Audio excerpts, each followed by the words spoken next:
Being a young Scot, I'm incredibly aware of the importance of the upcoming referendum. And I don't know about you, but it's certainly a hot topic of conversation amongst my friends. But living in London, it's easy to feel separated from the ongoing discussion and debate. So I'm here back home in Edinburgh to find out what young Scots are really thinking. Do they want change, or are they happy with the way things are? Having heard whether young Scots are voting with their head or heart, I want to know what they think they are voting for or against, asking the question, what do you think an independent Scotland would look like? Probably quite similar. Hopefully generally we can kind of, as a society, be a bit more caring for one another. And the UK, everyone knows, is one of the most kind of uneven societies in the world just now, and the foreign policy as well. That's a whole other thing, just kind of, sort of cruising around the world, taking resources and so on. It's not exactly something that I think we should align ourselves with as a people.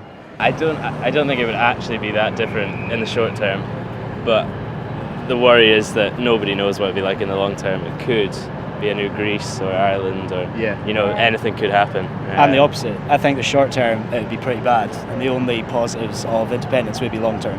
I don't know. I just have a vision in my head that things will just become a lot more expensive, and just us working in the NHS there'll be a lot of changes, and I don't know, cutback. I can't honestly say, but and we can't really afford for more cutbacks in the NHS anyway. It's already kind of scrimping. So I don't know. I really don't know. I don't know what it would look like. When you imagine an independent Scotland, what does it look like? Well, more centred around Scotland, I think, would be the bottom line to that. I feel that we are left out in a lot of parliamentary decisions made in Westminster, and I feel that if we had more power up here, obviously it's a smaller scale, smaller government, and more goes back to us. If I have kids, it's for my kids, it's the future generations. But just to have a democracy, I know we kind of do have a democracy. There's always going to be people somewhere, be people who voted Lib Dems all their life and never had a Lib Dem government. I get that, but Scotland isn't a single individual person voting for something. It's a collective nation voting against a Tory government. We've got one MP, but we've got a Tory government, and it's just, you scratch your head and say, no, this isn't right. There hasn't really been any talk of kind of what the projection would be moving forward, and there's kind of lack of understanding, lack of clarity.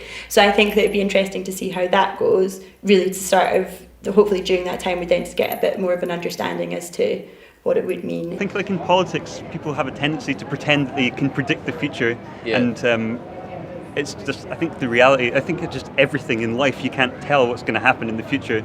So it's, I don't know.